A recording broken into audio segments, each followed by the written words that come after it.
Hi, I'm Christy. Welcome back. Here's a true story that sounds completely made up, but isn't. Several years ago, a beekeeper in Europe noticed something strange happening in his hives. His bees were producing honey that wasn't golden, it wasn't amber, it was bright blue, green, purple. Naturally, this raised a few questions. Bees don't normally make rainbow-colored honey, and unless nature had quietly rebranded, something unusual was going on. After some investigation, the mystery was solved. Some of the bees had discovered a nearby factory that processed candy, specifically chocolate-coated sweets like M&Ms. The bees were feeding on leftover sugary residues from the factory and bringing that material back to the hive. Instead of nectar from flowers, they were using candy-based sugars as a food source. The result was honey that looked like it belonged in the candy aisle instead of a beekeeper's jar. To be clear, this wasn't genetically modified honey. The bees weren't altered, no mad scientist was involved.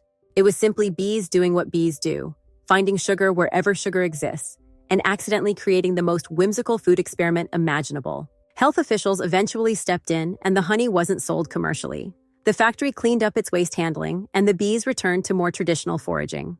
But the real question remains, why isn't this a thing? Imagine honey with subtle chocolate notes, candy-colored honey as a novelty product, limited edition jars labeled bee-made dessert.